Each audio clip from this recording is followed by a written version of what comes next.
tayo magpatuloy, gusto ko pong welcome ang lahat po ng mga first-timer na ngayon lamang po nakadalo sa Gisda 91 Church.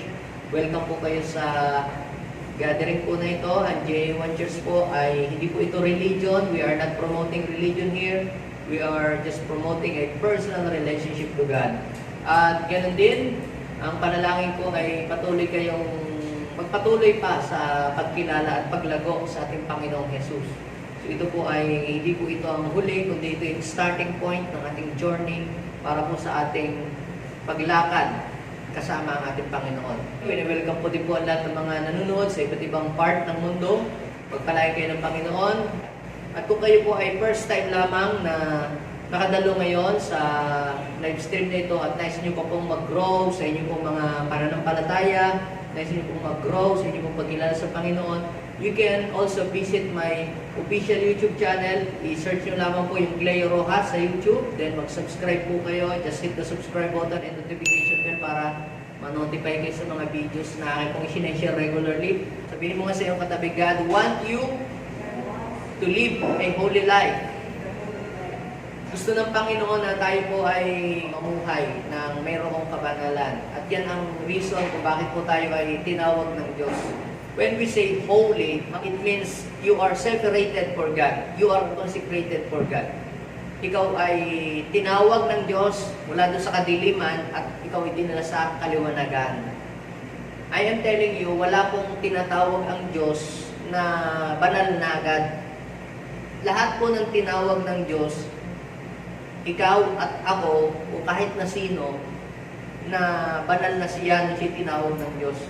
Nung tayo pong lahat ay tawagin ng Diyos, mga kapatid, tayo ay nasa karumihan, tayo ay namumuhay sa kasalanan, tayo ay may mga ligong bagay na hindi nakakalugod sa Diyos na ginagawa natin. Ay ba tayo tinawag ng Panginoon? Kaya tayo tinawag ng Panginoon kasi gusto niya tayong hirangin, gusto niya tayong linisin at ayusin ang ating buhay. Kaya nga po tayo ay nandirito para tayo ay banalin. So, hindi ka tinawag ng Diyos kasi banal ka na. Tinawag ka ng Diyos kasi gusto ka niyang banalin. Gusto niyang ayusin ang buhay mo at dahil doon, ang buhay mo ay maging pagpapala rin sa iba. Ngayon, umagang ito, mga kapatid, ang pamagat po ng mensahe na ating po pag-uusapan ay you are cleansed for God. Sabihin na natin sa ating katabi, you are cleansed for God. Ibig sabihin ng cleanse, ikaw ay nilinis o binanal para sa Diyos at tanging para sa Kanya lang. Samahan po ninyo ako sa pag-aaral natin ng salita ng Diyos at ito po ay makikita natin sa Ephesians chapter 5, verse 25 hanggang verse 27. Mga lalaki, mahalin ninyo ang inyong asawa na gaya ng pagmamahal ni Kristo sa Iglesia. Inihandog niya ang kanyang buhay para sa Iglesia upang ialay ito sa Diyos matapos linisin sa pamamagitan ng tubig at ng salita. Verse 27, ginawa niya ito upang ang Iglesia ay maiharap niya sa kanyang sarili bilang isang maluwalhating Iglesia na walang anumang dungis ni kulubot man upang ito ay maging banal at walang kapintasan. Pagpalain ng Diyos ang pagbasa natin sa kanyang mga buhay at mga banal na salita. Ito pong passage na binasa ko po sa inyo ay sulat ni Apostol Pablo sa mga taga-Epeso.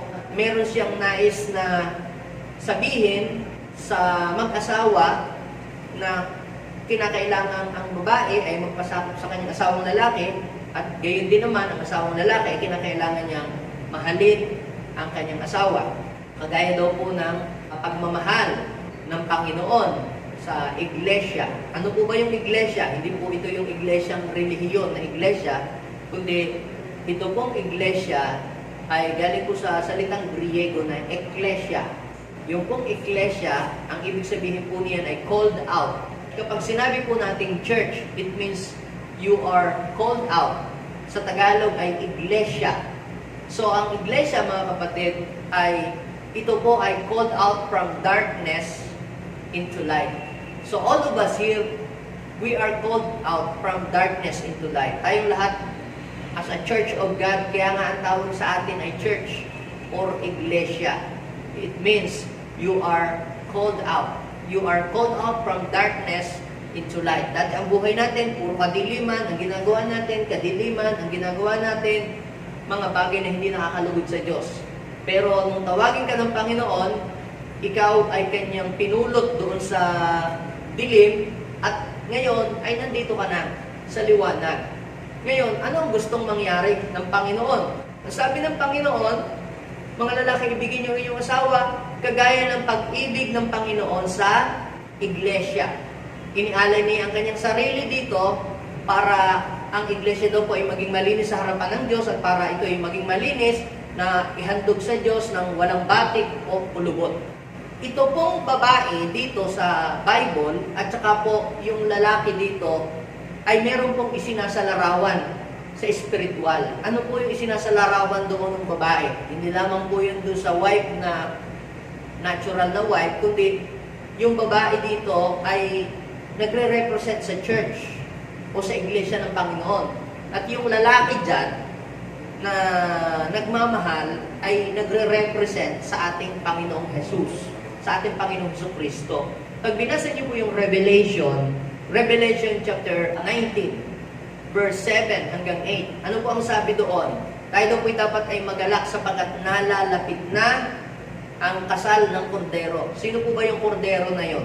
Walang iba kundi ang ating Panginoong Jesus. Ang sabi ng Bible, si Jesus ang kordero ng Diyos na nag-aalis ng kasalanan.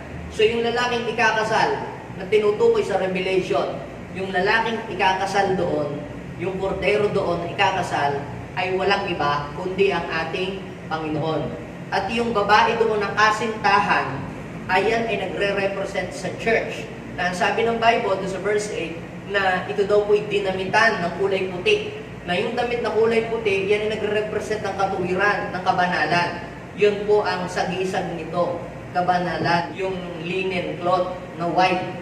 So dati, tayo po ang buhay natin ay madumi, pero tayo ngayon ay dinamitan ng Diyos ng damit ng katuwiran. At yung sinasabing, magala kayo sapagkat nalalapit na ang kasal ng kordero, ang tinutukoy po dyan, mga kapatid, ay yung pagbabalik ng ating Panginoon. Sa mga Hudyo, noong araw, kapag po sila ikinakasal sa panahon na yaan, sila po, mga kapatid, yung babaeng papakasalan, nung lalaking ikakasal, yan po meron po silang mga seremonya na ginagawa. Bago maganap yung kasalan, yan pong babaeng ikakasal, ay siya po ay naglilinis ng kanya pong sarili, ayon po doon sa kautusan. Nililinis po yan bago po dumating po yung araw o panahon ng takdang kasalan. Kinakailangan siya maging malinis ang kanyang sarili. Gayon din naman, mga kapatid, ang church na papakasalan ng ating Panginoong Yesus, yung babae na nag-represent sa church, yung pagdating ng ating Panginoong Yesus. Sabi ng Biblia, pagdating ng lalaking ikakasal, yun ay ang ating Panginoong Yesus, ay sasalubungin siya ng babaeng ikakasal. Yun po ay walang iba kundi ang church. Sa pagbabalik ng ating Panginoong Yesus, sasalubungin natin siya sa alapaap, para kung paano daw po yung lalaki na ikakasal at yung babaeng ikakasal ay magtatagpo sila para sila ay magsama na habang panahon, habang buhay. Gayon din naman ang ating Panginoong Yesus sa kanyang pagbabalik ay sasalubong tayo sa kanya para ang church, tayo, ay makapiling natin ang Panginoon sa habang panahon. Pero bago natin makapiling ang Panginoon sa habang panahon, doon sa kaharian ng langit, there must be a preparation. Kinakailangan may paglilinis na mangyari sa church. At yung paglilinis na yun, ang tawag po doon ay yung pagpapakabanal. Kinakailangan tayo ay maging banal sa harapan ng Diyos. Kung nais mo na ikaw ay makasama doon sa pagbabalik ng Panginoon, na ikaw ay kasama doon sa rapture, sa second coming, I am telling you, ang makakasama lamang po doon sa rapture of the church ay walang iba, kundi yung mga taong namumuhay sa kabanalan. Sinabi ng Revelation, chapter 12, verse 11, yun daw po mga masasama, magpapakasama. Mga gumagawa ng mga hindi tama, lalong lumo sila sa kasalanan. Pero yung mga mabubuti, sila magpapakabuti, at yung mga banal, sila ay patuloy na magpapakabanal. Tatanungin ko po kayo, saan niyo po ba gustong makabilang? Doon sa mga patuloy na nagpapakasama o o doon sa mga taong patuloy na nagpapakabanal. So, ibig sabihin, kapag sinabi po nating holiness, ito pong holiness, mga kapatid, ito po ay progressive. So, ito po ay kinakailangang mag-grow sa buhay natin. So, nag-umpisa tayo sa kaunting kabanalan, pero habang tayo tumatagal na sumusunod sa Panginoon, ang buhay po natin ay dapat ay pabanal ng pabanal. Ibig sabihin, ang buhay natin dapat ay palinis ng palinis. Habang tayo ay sumusunod, nagsiserve sa Panginoon, ang buhay natin ay padumi ng padumi. Noong tayo ay nasa dilim, ang buhay natin padumi ng padumi. Pero nung ikaw ay nasa Panginoon na, dapat ang buhay mo ay palinis na ng palinis o pabanal na ng pabanal. Sino dito ang gusto niyang ang buhay niya ay maging palinis ng palinis? Mangyayari lamang yan kung ikaw ay susunod at mamumuhay ayon sa kalooban ng Diyos. Ngayon mga kapatid, sa oras na ito, sa pag-aaral natin, I will share to you 3 important reasons why we should live a holy life. Ano ba yung kabanalan? Dapat ba, pastor, ako ay pagsisimba yung dapat nakaputi ako ng damit na makahaba, tapos hindi ako magpapagupit, tapos hindi na rin ako magme-make up, tapos hindi na rin ako maglalagay ng mga hikaw, kasi para banal, tsaka dapat hindi ako ngingiti, dapat seryoso ang aking mukha, tapos straight ako maglakad. Ay, kapatid, huwag gayon. Hindi ho yun ang kabanalan. Baka akala ng mga tao kayo ay buon diyan sa EDSA.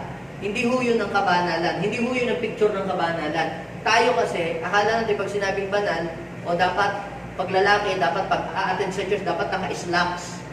Pag hindi naka-slacks, hindi banal. Pag maong ang suot na pantalon sa church, ay hindi ka holy kasi nakamaong ka. Hindi po yun, mga kapatid, ang kabanalan.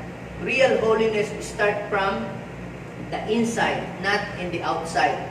Ang sabi ng Bible, ang tao sa labas tumitingin. Pero ang sabi ng Panginoon sa 1 Samuel chapter 16 verse 7, sa loob, sa puso tumitingin ang Diyos. Kaya pwede po tayong magsuot ng mapuputing damit, pwede tayong magsuot nga ng mga damit na mayroong mga magagandang design, pero kung ang puso natin ay hindi maayos, hindi tayo banal sa harap ng Diyos. Sapagkat ang tao sa labas natingin, pero ang Diyos sa loob ng puso tumitingin. Paano ba maging banal? Una, kinakailangan po tayo ay mag-isip ng tama o mag-isip ng mabuti. Kung ano yung ating iniisip, yun na yung ating maging kilos. Kaya kung ang isang tao nag-iisip ng malaswa, tiyak malaswa ang kanyang gagawin. Pangalawa, kinakailangan magsalita ka ng mabuti o nakakabuti o tama. Dahil kapag ka ang sinasabi mo ay hindi mga magagandang salita, yung ikaw ay nagmumura, ikaw nga ay madasalin, lagi, tuwing 6:00, pero ang nalabas naman sa iyong bibig ay puro mga pagbubura, that is not a picture of holiness. Pag sinabi po kasi nating holiness, it does not mean you must become a religious person. Hindi po pagiging religious yung pagiging banal. There's a big difference between holiness and being religious. Pwede kang religious pero hindi ka banal. Pwede kang maging holy kahit hindi ka religious. Ano po ba yung religious? Yung dapat ikaw yung laging nasa prosesyon, nasa kumbento, dapat lagi ikaw yung nagbubutil-butil lagi ng dasal tuwing 6:00, nasunod ka sa mga pamahiin, tapos ikaw ay lagi kang nagtitirik ng kandila, ikaw ay laging kasama doon sa mga prosesyon, di ba? Ang tawag po dyan, religious. Pagkatapos, ikaw naman ay naroon sa sabungan. Nataya ka lagi sa bingguhan. Tapos nandun ka sa tungitan. Pero pag linggo, nandun ka sa kumbento. Ang tawag po doon, religious. Hindi po yung pagiging religious ay pagiging banal. Iba po yun. Yung pagiging banal, yung nag-iisip ka ng mabuti, ang sinasabi mo nakakabuti, at ang ginagawa mo ay nakakalugod sa Diyos, and that is holiness. So, ang holiness po, ito ay naipapakita sa ating mga gawa, sa ating salita, at sa ating pong isip. Now, ano po yung reason why we should live a holy life? Number 1 reason why we should live a holy life, because you are created according to the image of God. Pwede po ba ninyong sabihin sa inyong katabi, kahit kaway-kaway, you are created according to the image of God. Ikaw ay nilikha ayon sa larawan, sa litrato, anyo ng Diyos. Saan ka ba kinopya? Sino ang pinagkopyahan sa iyong sarili ng pagkalalang sa iyo? Walang iba kundi ang ating Panginoon. Sino po dito ang naniniwala na ang Diyos ay banal? Say amen. Do you believe that our God is holy? Ngayon, kung banal ang Diyos, and you are created according to the image of God, ano ka dapat? Dapat, ganun ka rin. Eh kung 5 ang sungay mo, tapos sasabihin mong, ako'y created according to the image of God. Tapos ang mga pinagagagawa mo araw-araw ay hindi nakakalugod sa Diyos, yung imahe ng Panginoon hindi nakikita sa iyo. So, ini-expect ng Lord, dahil ikaw ay created according to the image of God, yung image ni Lord, gusto niya na makita sa iyo. Parang ganito, sino ditong nanalamin kanina, bago pumunta dito ilang beses, muntik pa nga nabasag yung salamin nung pumunta ka dito. Halimbawa, kayo po, nanalamin kayo, nakaputi kayo ng damit, tapos nung nalamin kayo, biglang itim ang nakita niyo sa salamin, delikado yun. O kaya ikaw ay lalaki, biglang nanalamin ka, tapos biglang ang buhok mo parang nakalugay na ganyan, tapos parang mayroong nanlilisig ang iyong mata. Ba't ganun? Iba ang nalabas sa salamin, hindi po ganun. Sa natural, kung ano ang itsura mo, pag ikaw ay nanalamin, yun ang nakikita mo. Tama po? Sino po dito pag nananalamin, iba ang nalabas sa salamin? Hindi siya. Sinungaling yung salamin na yun. So ano pong ibig kong sabihin? Tayo rin ay reflection ng kabanalan ng Panginoon. We are not a duplication. We are just a reflection of God's holiness. Yung nakikita mo sa salamin, hindi naman talaga ikaw yun eh. Yun ay reflection ng iyong itsura. Because you are created according to the image of God, dapat mag-reflect sa iyo kung sino ang Diyos mo. Actually, ang mga tao po, hindi po sila nakakita sa Diyos o nakakakilala. Kumbaga, wala silang idea kung ano ang Diyos. Ang ating mga mahal sa buhay na hindi Kristiyano, ang ating mga kaibigan na hindi pa nakakakilala sa Panginoon, ang ating mga kapitbahay, ang ating mga kaopisina, o mga kabarangay, they have no idea what is the image of God. Pero yung imahe ng Diyos ay makikita nila sa pamamagitan natin. Tingnan ninyo po ang Genesis chapter 1 verse 27. God created men according to the image of God. He created them, male and female. Kay lalaki ka man, kay babae ka man, I am telling you, you are created according to the image of God. O, halimbawa, galing ka sa simbahan, tapos mamaya biglang nagmura ka, tapos biglang may ginawa kang hindi maganda, sasabihin, galing ka pa naman sa simbahan, ganyan ba ang Diyos mo? So, ibig sabihin, kung ano tayo, nagre-reflect sa atin kung sino yung Diyos natin. Kaya kung masama lagi ang ugali mo, lagi ka na lamang galit, ganun ang nagiging parang isip ng mga tao, ay ganun pala ang Diyos. Kaya kung ano ka, yun yung iyong Diyos. Ngayon, kung ikaw ay nakikita sa iyong kabanalan, yun ang iyong Diyos. Kaya sinabi po ni Apostol Pablo sa mga taga-Epeso, doon sa Ephesians chapter 4, verse 24, ang dapat na makita na sa atin ay yung bagong pagkatao na nilikhang kalarawan ng Diyos. Kalarawan ng kanyang katuwiran at ng kanyang kabanalan. Ngayon, bakit pastor tayo ay ang buhay ay naging masama kung tayo ay nilikha ayon sa wangis ng Diyos? Bakit maraming mga tao, 5 sungay, 7 sungay, mandaraya, ganun ba ang Diyos? Sa totoo lang, tayo ay nilikha ayon sa wangis ng Diyos, pero kaya ang buhay ng tao ay naging madumi ay dahil nung ang tao ay sumuway doon sa utos ng Diyos. Nung sumuway ang tao sa utos ng Diyos, nawala yung kabanalan ng Diyos sa buhay ng tao at ang buhay ng tao ay naging marumi dahil sa paggawa ng kasalanan. Kaya habang patuloy at patuloy tayong gumagawa ng kasalanan, ang buhay natin ay padumi ng padumi ng padumi. Habang isang tao palayo ng palayo sa Diyos, ang buhay ng tao padumi ng padumi. Pero ang good news ito mga kapatid, nung si Jesus ay pumunta dito sa lupa, alam po ninyo, ang layunin ng ating Panginoong Jesus kung bakit siya nagkatawang tao, para tawagin niya ang makasalanan at magsisi at linisin ang buhay. Sabi ng Isaiah chapter 1 verse 18, ito po, hindi kayo magliwanagan tayo, ganun karami ang inyong mga kasalanan, ay kayo kaya kong paputiin. Kaya kong kayong gawing busilak sa kaputihan, kahit kayo'y maruming-marumi. So, ibig sabihin ang purpose ni God, kaya nung siya bumaba dito at nag-anyong tao, hindi para parusahan ng tao, kundi yung taong naging marumi dahil sa kasalanan at pagsuway, ay kanyang pulutin at kanyang linisin at ayusin ang buhay. Kung kayo po halimbawa ay may kutsara o may baso na nahulog sa lupa, na yung basong yun, kutsarang yun, ipag-aari ninyo, anong gagawin ninyo? Ha? Pupulutin. Tapos anong sunod na gagawin? Lalagay sa cabinet. Tama? Hindi. Anong unin ninyong gagawin? Pupulutin yun ninyo po yung baso, yung kutsara, pagkatapos huhugasan ninyo siya, sasabunin nyo para maging malinis. Then, tsaka ninyo ilalagay ito sa lalagyan. Dahil hindi magagamit yung baso o yung kutsara kung yung kutsara o yung basong yun ay hindi pa nalilinis. Tama? Gayon din ang buhay natin. Hanggat ang buhay natin ay nananatiling marumi, hindi nagiging useful ang buhay natin sa harapan ng Diyos. Pwede ka namang ding magamit, pero limited yung paggamit sa iyo ng Panginoon kung hindi ka mamumuhay sa kabanalan. Pwede ka rin naman kung ikaw ay baso. Pwede ka pa rin naman magamit kahit marumi ka eh. Tama? Yun nga lang, taniman ka na lang ng cactus. Hanggang doon na lang. Hindi ka pwedeng maging inuman sa kasalan. O hindi ka pwedeng maging inuman sa kumakain yung pamilya. Hanggang doon ka na lang, taniman ka na lang ng halaman o cactus. O dadalahin ka na lang sa junk shop kasi ikaw ay marumi na. Pero kapag ikaw ay malinis, ikaw ay magagamit sa iba't ibang kaparaanan. Gayon din ang ating buhay. Kaya sabi po sa 1 Peter chapter 1, verse 15 to 16, ano ang sabi?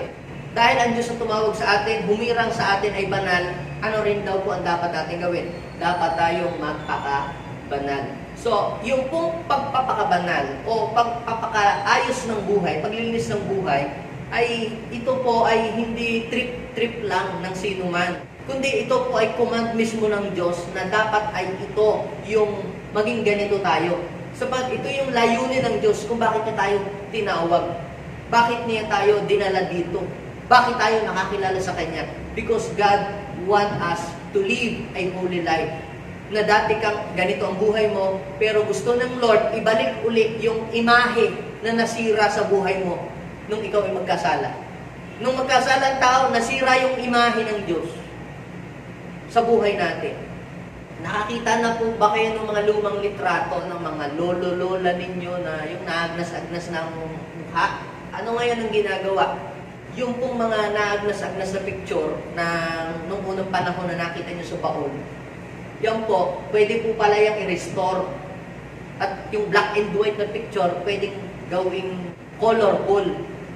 I-revive po yung mga itsura at babalik ulit dun sa dating image na kamukha po ninyo. Gamit po yung pong technology. What is the point? Ganon din po ang ating Panginoong Jesus. Tayo dati, tayo nilikha ayon sa imahe ng Diyos. Pero dahil napalayo tayo sa Panginoon, ano ang nangyayari sa buhay natin? Gumulo ang buhay natin. Pero nire-restore ni God yung buhay natin. Paano mangyayari? Hindi babalik tayo sa Kanya para i-restore ni God yung buhay natin. Kung paano yung iyong lumang picture na nabura-bura na, hindi ma-restore kung hindi mo dadalahin doon sa IT o doon sa nagdi-design o doon sa Photoshop. Gayon din naman, ikaw, hindi aayos ang buhay mo at sarili mo kung hindi ka lalapit sa Panginoon. God wants us to live a holy life. Kasi yung reflection ni God, gusto ni God na makita yan sa iyo ng mga tao. At hindi lang yon, God's holiness can drive away the works of the devil around us. Yung kabanalan pala ng Diyos, mga kapatid, hindi lang yun para, ay maganda kang tingnan, maayos kang tingnan, kundi yung kabanalan pala ng Diyos, yan ay nagtataboy ng anumang masasamang gawa, ng masasamang espiritu sa ating pong mga buhay, sa ating mga kapaligiran. Kaya pag tinignan ninyo po ang ating Panginoong Jesus, sino ba ang ating modelo ng pagiging banal? Ang ating Panginoong Jesus. So, ngayon, ang ating Panginoong Jesus, nung siya po ay nabuhay dito po sa mundo, bagamat siya ay nakikisalamuha sa mga tao, sa mga makakasalanan, hindi nawala yung kabanalan sa buhay ng ating Panginoong Jesus. Bagkus yung kabanalan ay na-impluwensyahan pa niya yung mga hindi banal. Nahawahan ng kabanalan ni Jesus, yung mga disciple. Kaya, ang mga disipulo naging maayos at naging maganda ang buhay. Kaya pansinin ninyo, ano nangyari sa ating Panginoong Jesus? Nung ang ating Panginoong Jesus ay pumapasok sa templo, mayroong mga masamang espiritong nandoon, ano po ang nangyari? Nagre-react yung mga evil spirit at lumalayas doon sa templo. Pag binasa niyo po yung Lucas chapter 4 verse 33 and 35, nung pumasok ang Panginoon sa templo, biglang nag-react ang evil spirit at ito po ay lumayas. Dito natin makikita na ang mga evil spirit, sila po ay aalis sila dahil sila'y natatakot sa kabanalan ng ating Panginoong Hesus. Ang kabanalan ng Panginoong Hesus, ito ang magpapalayas at magtataboy ng gawa, ng kaaway at masasamang espiritu sa iyong kapaligiran at sa iyong buhay. Because God's holiness can drive away the works of the enemy sa iyong paligid, lahat ng masasamang espiritu. Kaya naglalakad ka pa lamang, papunta ka pa lamang doon sa lugar na may mga evil spirit, yung mga evil spirit nagtatakbuhan na. Naalis na yun. Bakit? Kasi ang evil spirit ay natatakot siya o natatakot sila sa kabanalan ng Diyos. O kung merong possessed diyan na may masamang espiritu sa katawan, when you cast out and command the evil spirit to get out, aalis yun. Bakit umaalis ang masamang espiritu kapag inuutusan na umalis siya sa katawan ng tao? Dahil yung ginagamit ng Panginoon ay may kabanalan ng Diyos sa kanyang buhay. So, ibig sabihin, ang demonyo natatakot lang yan pag may kabanalan ng Diyos. Kaya pag may kabanalan ka ng Diyos, matatakot ang dyablo sa iyo. Pero kapag walang kabanalan ng Diyos, hindi matatakot ang dyablo sa iyo. Kaya aalis lamang ang dyablo dahil may kabanalan ka ng Diyos. Aalis ang dyablo hindi dahil malakas kang Jesus name! Malakas kang maging Jesus name. Hindi dahil malakas kang sumigaw. Dahil hindi natatakot ang dyablo sa sigaw mo. Sabihin mo sa iyong katabi, hindi natatakot ang dyablo sa sigaw mo. Kahit maging Jesus name ka pa, pag nadaan ka dyan sa sementeryo, Jesus name, layas kayo mga humo. Hindi natatakot ang dyablo doon. Bakit naalis? Kasi may kabanalan ka ng Diyos. Pero kung maging Jesus name ka, pero wala sa iyong kabanalan ng Diyos, hindi aalis ang dyablo, ikaw ang aalis. Tingnan po ninyo, doon po sa Acts, chapter 19, verse 13 to 15, meron po doon mga anak ng pare na magkakapatid sila. Dahil nababalitaan po nila na ang mga demonyo ay naalis sa pangalan ni Jesus. Lalo na nung si Pablo ay nagmi-minister sa mga may sakit, naalis ang demonyo kapag binabagit ang pangalan ni Jesus. Alam mo pong ginawa nitong mga anak ng pare na magkakapatid. Nagpalayas din po sila ng demonyo at sabi, sa pangalan ni Jesus na ipinapangaral ni Pablo, lumayas ka sa taong ito. Alam niyo po ang nangyari? Sabi po nung demonyo, tinawanan lamang po yung magkakapatid. Ay, kilala ko si Jesus, kilala ko si Pablo, kayo. Alam niyo po ang ginawa ng masamang espiritu? Sa halip na umalis, sila ang pinaalis. Sila sa kanila sumabi at sila po'y niluray-luray ang kanila pong mga damit at sila po'y nahubaran. Hindi po nila natalo yung evil spirit. Bakit? Sapagkat mapapansin po ninyo kapag po binasa ninyo yung kwento na yung mga anak ni Siba ay hindi po sila namumuhay sa kabanalan. Ibig sabihin, dito aalis lamang ang dyablo kapag ikaw na magkukumand sa kanya ay mamumuhay ka sa kabanalan. Pero kung ikaw ay mamumuhay sa karumihan, ang dyablo hindi matatakot sa iyo. Paano matatakot ang dyablo sa iyo? Ikaw sa kanya. Ikaw friend, bago ko palayasin. Barkada tayo, di ba? Ang dyablo ay itataboy ng kabanalan ng Diyos. Kaya ang dyablo aalis dahil may kabanalan ka ng Diyos. Kung may kabanalan ka ng Diyos, lahat ng gawa ng masamang espiritu, lahat yun ay aalis sa bahay mo, sa buhay mo, sa paligid mo, dahil may kabanalan ka ng Diyos. Dahil takot ang dyablo sa kabanalan ng Diyos. Kaya nga, bawat puntahan ng ating Panginoong Jesus, nagre-react yung demonyo, huwag mo kaming ganito eh. Natatakot po yung mga dyablo kasi dala-dala ni Jesus yung kabanalan. Ngayon din, mga kapatid, sabi ng Bible, kung ano si Jesus, dapat yun din tayo. Dapat kalarawan, makita sa atin yung larawan ni Jesus. At isa sa imahe ng Panginoon, yung kabanalan.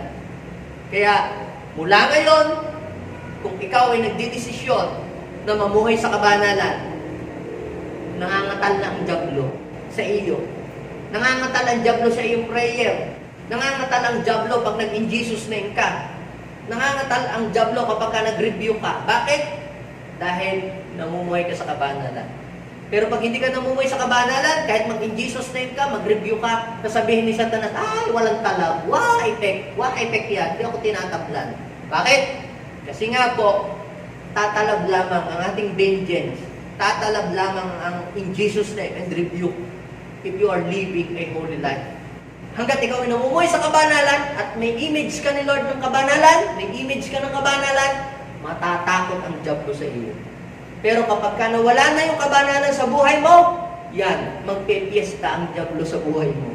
Kaya pagka nag-post ka ng picture, anong pinopromote mo?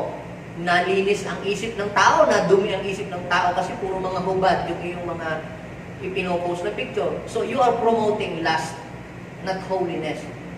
So, kaya dapat mag-reflect sa atin yung kabanalan ng Panginoon. Ano ang pinopromote mo sa mga picture mo, sa mga post mo? Number 2 reason why we should live a holy life, because you are a temple of God. Sabihin mo nga sa iyong katabi, you are a temple of God. Ikaw yung tirahan ng Panginoon. Tingnan ninyo ha. Sabi po ng Biblia sa aklat po ng 1 Corinthians chapter 3 verse 16 and 17. Hindi nyo ba alam na ang inyong katawan ay templo ng Diyos? Pinananahanan ng Espiritu ng Diyos? Parurusahan ng Panginoon sino mamagwasak ng kanyang templo sapagkat ang kanyang templo ay banal at malinis at kayo, ikaw, you are the temple of God. We must be proud. Bakit? Sapagkat sa dinami-dami ng pwedeng piliin ng Diyos na kanyang maging tirahan, hindi tumira ang Panginoon sa puno. Hindi tumira ang Panginoon sa estatwa. Hindi pinili ng Panginoon na tumira sa rebulto. Hindi pinili ng Panginoon na tumira sa bundok, apo. Hindi pinili ng Panginoon na tumira sa mga ginawa ng tao. Saan pinili ng Diyos na tumira? Tumira sa iyo. Sa iyong katawan. Sabi ng Panginoon, your body is a temple of the Holy Spirit. You are the temple of God. Hindi itong building ang templo ng Diyos. Hindi yung structure ang templo ng Diyos. Anong sabi? Ikaw. Imagine mo, ikaw yung pinili ng Diyos na maging katawan niya at maging tirahan niya. So dahil ikaw yung pinili ng Panginoon na maging katawan niya, gusto ng Panginoong manahan siya dyan. Tatanungin ko po kayo, gusto niyo bang maging tirahan ni Lord yung inyong pong katawan?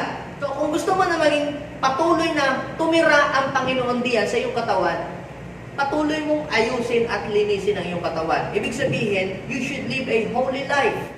Dahil pagka hindi ka na mamumuhay sa kabanalan, ang Panginoon, ang gagawin niya, aalis siya. Bakit aalis? Kasi kapag nagpakasama ka at nandyan pa rin siya, God's holiness can break you. God's holiness can break you or make you. Pag mabuti ang patuloy mong ginagawa sa buhay, yung kabanalan ng Diyos, yan ay magdadala ng magandang resulta. Pero, kapag ang ating ginagawa ay paulit-ulit namang kasamaan, yung kabanalan naman ng Diyos, ang magiging epekto nito ay judgment sa buhay natin. Kaya pansin niyo bakit marami mga tao masasakitin sila. Kaya ang Holy Spirit naalis siya dahil pag nanatili pa rin siya dito, yung Holy Spirit can break you. Pwede kang mamatay. Pwede kang mapahamak. So para hindi ka na lang masaktan, aalis ang Holy Spirit. Kaya lamang, pag umalis ang Holy Spirit, sino ang papalit? Yung evil spirit. Kagaya ng nangyari kay Saul. Nung umalis ang Holy Spirit sa kanya, pumalit ang masamang espiritu sa kanya, at siya po ay nagmistulang baliw. Kaya kapag tayo ay lagi na lang galit, mayroong unforgiveness, tayo lagi na lamang masungit, tayo lagi na lamang gumagawa ng mga bagay na hindi nakakalugod sa Panginoon, tayo ay nagbubukas ng pintuan para yung masamang espiritu ay manirahan sa buhay natin. Kaya, sinabi ng Panginoon pala, doon sa Ephesians chapter 4, verse 26, na kung magkasala man kayo o magalit man kayo, agad ninyong pawiin sa inyong puso ang galit o puot. At huwag ninyong hayaan na lumubog ang araw na nandiyan pa rin yung galit. O huwag ninyong hayaan na lumubog ang araw na nandiyan pa rin yung kasalanan. Hindi nyo na pagsisisihan. Dahil yan ay mag-uugat.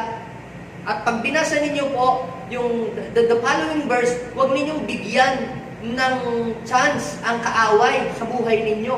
Agad ninyong alisin sa inyong puso yung kasalanan. Magpatawad kayo agad pag kayo ay galit o may puot. Huwag ninyong bigyan ng pagkakataon ng dyablo makakilos sa inyong buhay. Dahil kapag ka pala ang kasalanan, hinayaan mo na yan ay mag-overnight.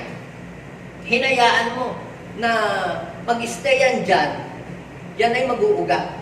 At yung kasalanan will attract evil forces sa iyong buhay. Kaya ano po ang nangyayari? Ang iba napuposes, ang iba nadidemonize, ang iba ay nababackslide. So, I am telling you mga kapatid, kailangan po natin na mamuhay sa kabanalan dahil ang ating katawan ay templo ng Diyos. Kung gusto nating patuloy na mag-stay at kung gusto nating patuloy na manirahan ang Holy Spirit sa atin, ang requirements ay ikaw ay magdesisyon sa iyong sarili na mamuhay ng mayroong kabanalan. Paano yun? Mag-iisip ka ng tama, gagawa ka ng tama, at magsasalita ka lagi ng tama.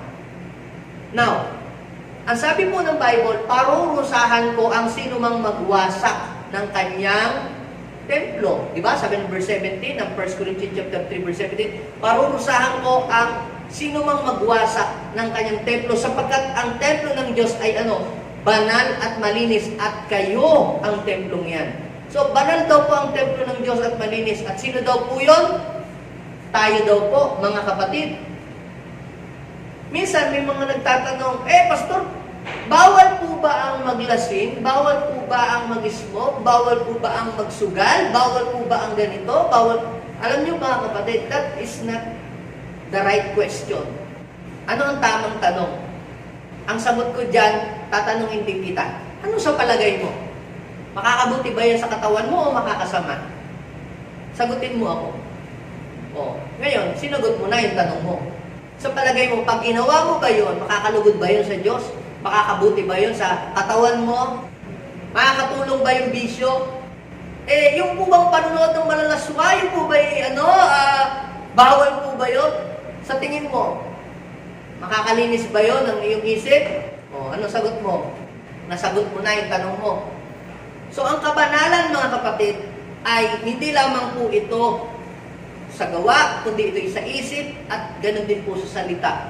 So, ang kabanalan ay, ito po ay progressive. So, kinakailangan ito ay patuloy nating gawin. Pwedeng maging banal ka kahapon, pero bukas ay hindi. Pwedeng banal ka ngayon, pero sa isang araw ay hindi na. At pwede namang hindi ka banal ng isang araw, pero banal ka ngayon. So, ang ibig sabihin, yung kabanalan natin kahapon, tapos na yun. Iba naman yung kabanalan ngayon. Iba rin bukas at iba sa isang araw. Ngayon, kinakailangan ay maging progressive yung ating kabanalan. Yung mga nag-exercise, nagsusumba, pampatanggal ng bilbil, yung isang workout mo ng pagsusumba, hindi pa naman agad tanggal lahat ng bilbil mo. Tama, mali?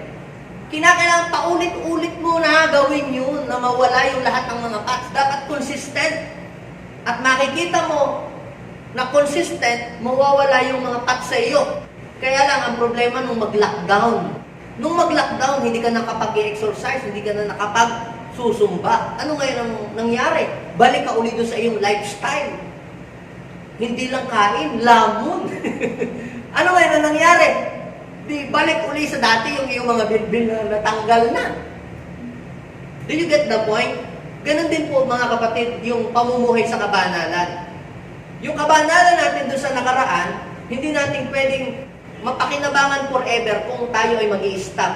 Kaya nga sabi ng Panginoon, ang mga masasama, magpapakasama. Pero yung mga banal, patuloy na magpapakabanal. So, ibig sabihin, ang kabanalan ay dapat ay maging consistent. Kung gusto mo maging consistent na free, malaya, and deliver, dapat maging consistent din yung kabanalan. Pero kapag in-stop mo na yung kabanalan, then you will become slave again. You will become slave again. Gusto niyo po ba uling maging alipin? Gusto niyo po ba uling maging argado ng kaaway? Then magpatuloy ka ulit sa kasalanan. But if you want to be delivered, and if you want to free forever, so stay holy, walk in a holy life, and you will be free forever. So ikaw ang magpapakasya sa iyong sarili. Sino ang gusto mong tumira sa katawan mo? Sino ang gusto mong mag-stay sa katawan mo? Gusto mo bang mag-stay ang Holy Spirit dyan?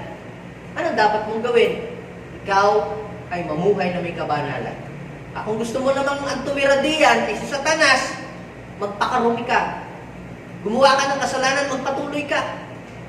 Huwag kang dumalo sa church. Huwag kang makinig ng Word of God. Patuloy ka lang na gumawa ng kasalanan. Paulit-ulitin mo yun. At kargado ka ng demonyo. So, ibig sabihin, yung pong mga unholy thought, unholy words, unholy action attracts evil forces. So, kapag pala tayo ay paulit-ulit na gumagawa ng mga bagay na hindi kabanalan, we are attracting and inviting evil spirit to stay in this body. But the moment you repent and surrender yourself to the Lord, bababa yung kabanalan ng Diyos, susunugin lahat yun. Susunugin ng holy fire of God.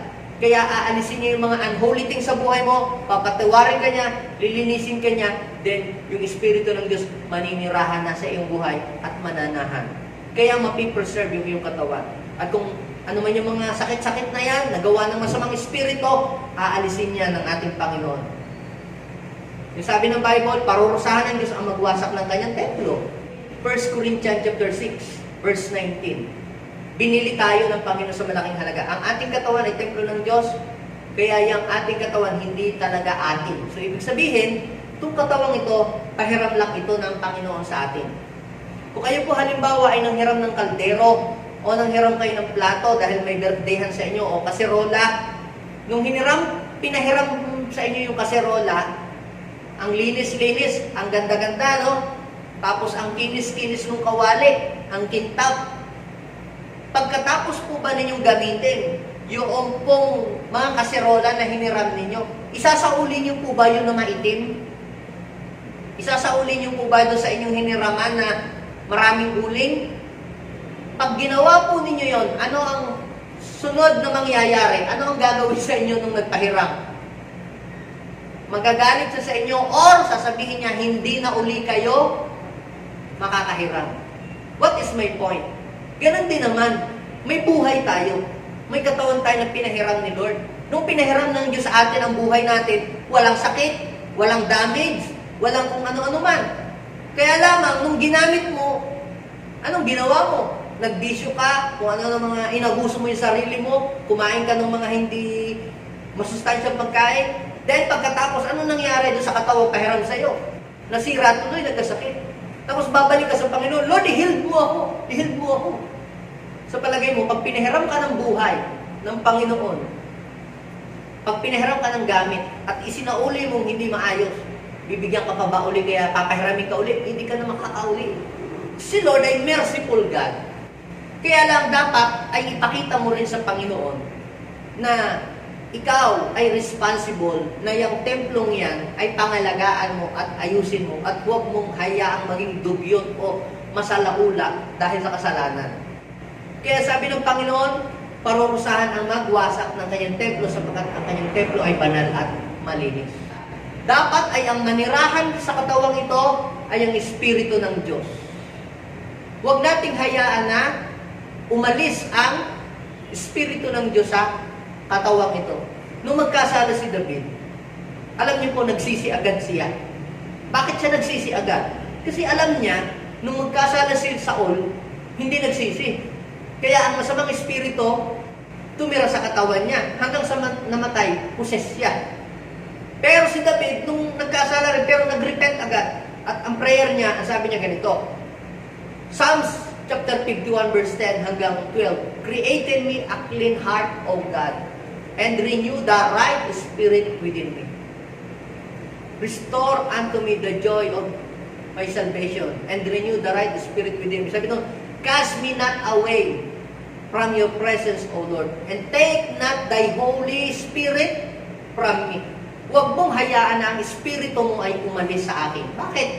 Ano namang mangyayari kapag ang Holy Spirit umalis sa katawan natin?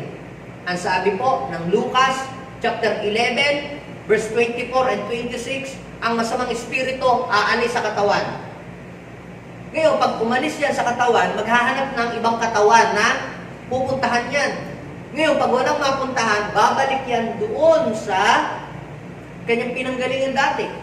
At kapag yung kanyang pinanggalingan dati ay hindi maayos, anong sasabi? Sabi, magtatawag yan at magsasama ka ng 7, kaya lalong nagiging masama yung tao.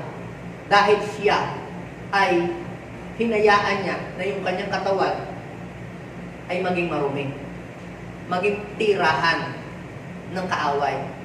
Kaya mga kapatid, yung pagdadalo natin sa mga gawain, sa mga gathering, ayan ay isang uri ng general cleaning. Kapag tayo nagre-repent, general cleaning. Kapag tayo ay nanunumbalik sa Diyos, nagkakaroon tayo ng general cleaning. Diba yung ating mga sasakyan, pagka nadumi, anong ginagawa natin? Dinadala sa car wash para luminis. Pag madumi ang windshield, napunta tayo sa gasolinahan, biglang mayroong papalinis natin kasi ayaw natin yun ay maging madumi. Gayon din naman mga kapatid, ang buhay natin ay dapat ay ilapit natin ito sa Diyos at huwag tayong lumayo. Kasi pag tayo ay lumalayo sa Diyos, itong katawang ito ay dudumi. Kaya ang isang tao na lumalayo sa Panginoon, hindi na dumadalo, padudumi ang kanyang buhay. Pero kapag lumalapit siya sa Diyos, lilinis ang kanyang buhay. Dahil lilinisin siya ng Panginoon. Ngayon, kapag ang buhay ng tao ay nilinis ng Diyos, ano ang mangyayari? Di siya po ay titira dito. Pagka po kayo ay may bahay, at yung bahay po na yun ay hindi na ninyo tinitirahan, o hindi ninyo na pinupuntahan, ano ang mangyayari doon sa bahay na yun? Yung bahay po yun, dadami ang alikabok. At kapag matagal na hindi na tinitirahan yung bahay na yon, madami ng mga insekto. Pwede nang tirahan ng mga daga, pwede nang tirahan ng mga ahas kasi walang tumitira. At hanggang sa yung bahay na yun magiging haunted house. Maraming mga gagamba doon. Pero kapag yung bahay na yon ay inumpisahan ng tirahan ng tao, ano ang mangyayari doon sa bahay? Magiging lilinis yung bahay. Kita ninyo pagka ang bahay hindi tinitirahan ng tao, anong nangyari? Rumurupok, madaling nasira kasi walang nagmi-maintain.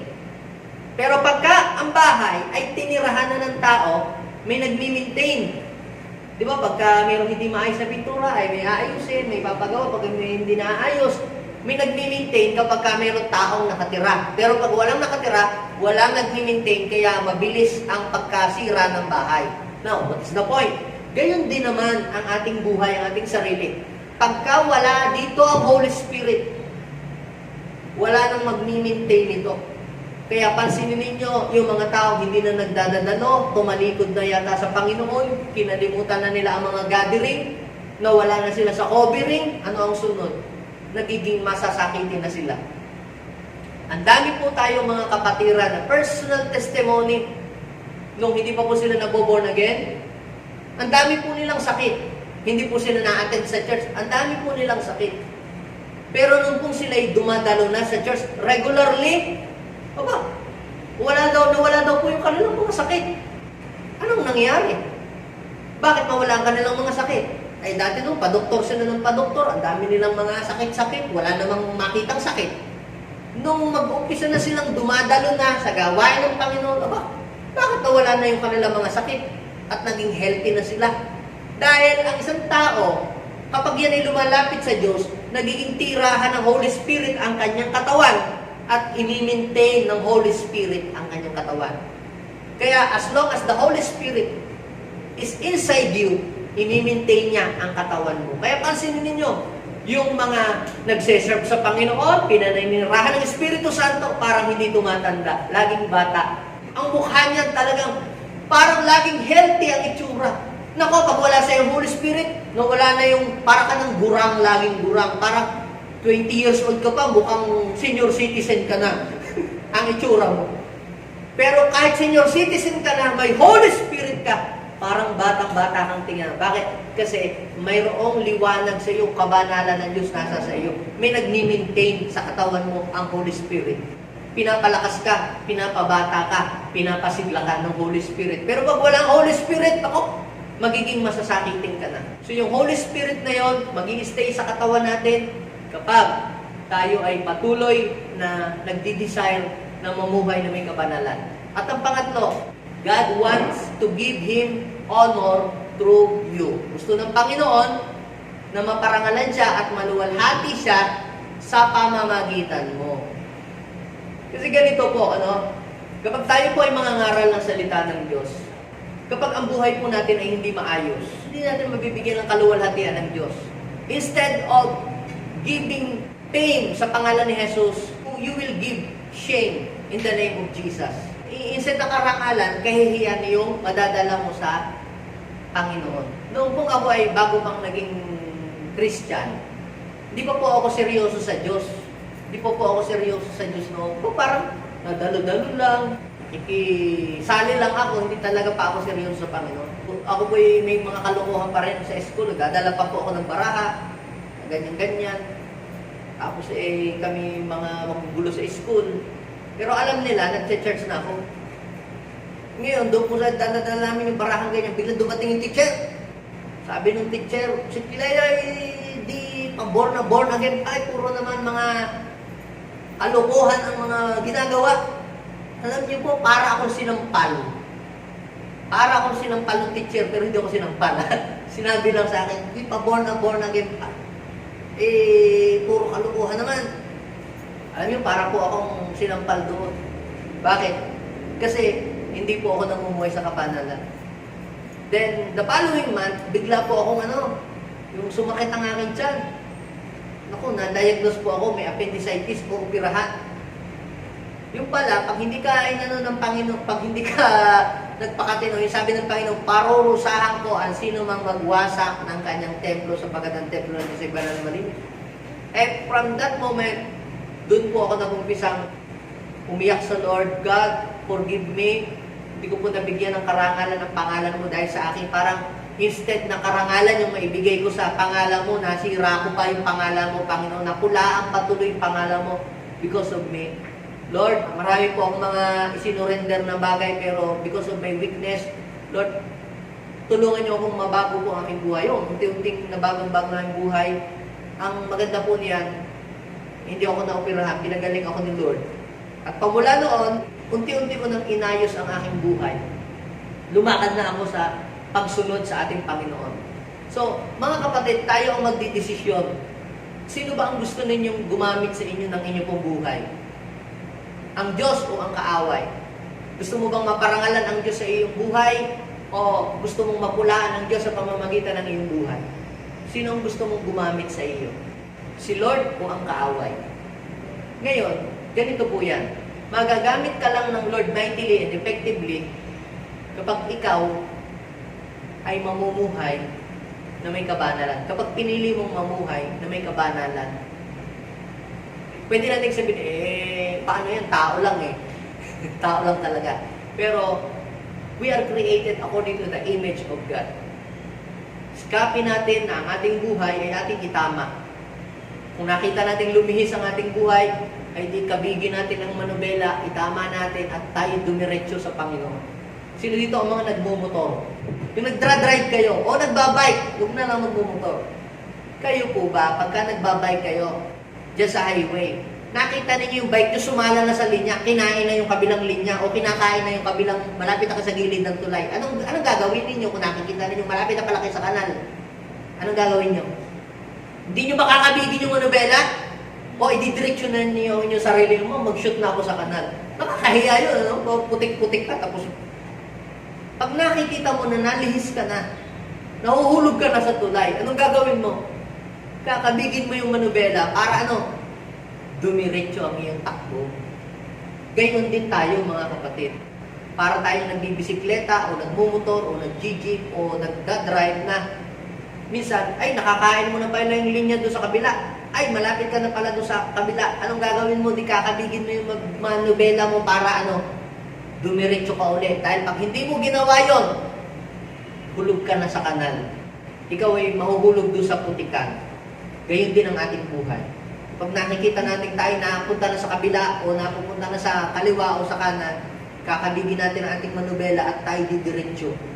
Sapagkat hindi tayo magiging useful at hindi tayo magiging productive ang buhay kung hindi natin ito gagawin. God want to honor Him through you.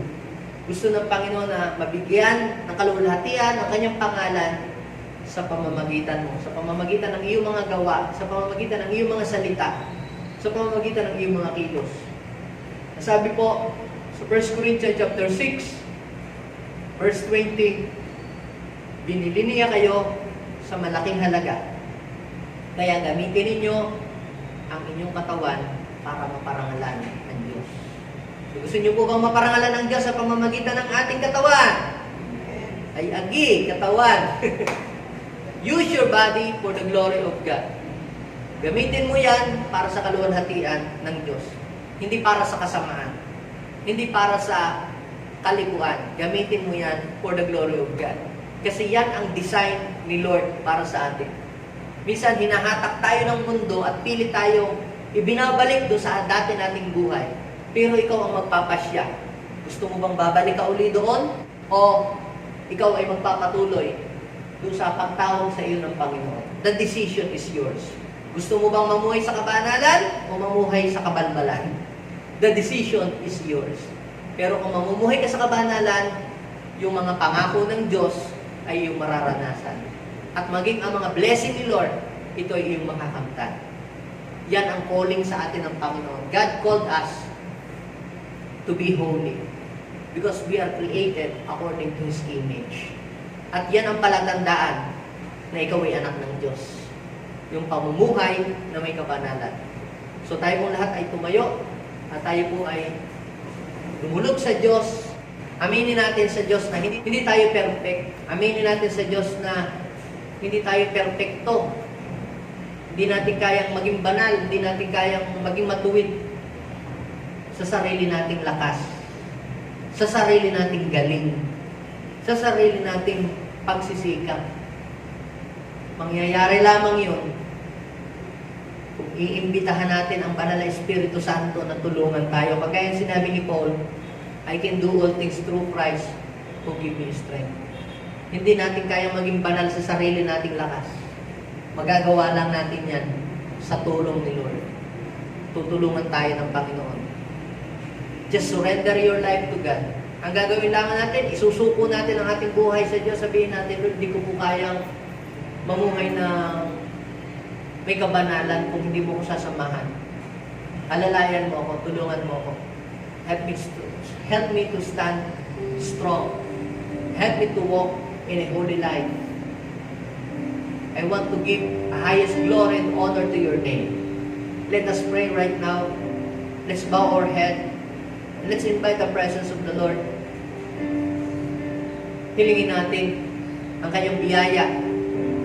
Dahil sa biyaya ng Diyos, magagawa natin yung mga bagay na hindi natin nagagawa. Isuko natin ang ating mga isip, ang ating mga buhay, ang ating puso, ang mga bibig natin kung ito'y nagamit sa mga unholy thing, ang ating mga kamay, ang ating mga paa, lahat ng bahagi ng ating katawan. Kung may mga unholy things, unholy practices, let's surrender them all to God at ipalinis natin ito sa dugo ni Jesus. At bababa ang apoy ng Diyos to consume all unholy things sa buhay natin at tayo ay makakalaya. If you want to live with freedom, just live with a holy life. Panginoon, patawarin niyo po kami. lumalapit kami sa inyong harapan. Hugasan kami ng iyong banal na dugo. Pwede bang ilagay natin ang ating kamay sa ating puso, bigkasin natin ang panalangin ito, sabihin natin, Panginoong Jesus, lumalapit ako sa iyo. Tulungan mo po ako. Hindi ko kayang mabuhay na may kabanalan kung hindi mo ako tutulungan. Patawarin niyo po ako, Panginoon. Linisin niyo po ang aking puso. Hugasan mo ako ng iyong banal na dugo. Panginoong Jesus, binubuksan ko ang aking puso at tinatanggap kita bilang Panginoon at sariling tagapagligtas ng aking buhay. Tulungan niyo po ako na mamuhay sa mundong ito ng may tunay na kabanalan. Maraming salamat, O God. In Jesus' name, Amen. Amen. Ako na lang magpray. Lord, continue to bless these people. Lahat ng dumalo ngayon, ang iyong pag-iingat at ang inyong pagsama ay patuloy mong ipagkaloob sa kanila. At lahat ng gawa ng kaaway sa buhay nila. Lord, lahat ng ito'y matunaw at madurog in the name of Jesus. Lahat ng stronghold ng kaaway sa kanilang buhay. We pull down every stronghold and the works of the enemy sa kanilang buhay. At mula ngayon, Panginoon, ang kabanalan ng Diyos ay patuloy na makita sa buhay ng bawat isa sa amin. Lord, we will live a holy life until the coming of the Lord Jesus Christ.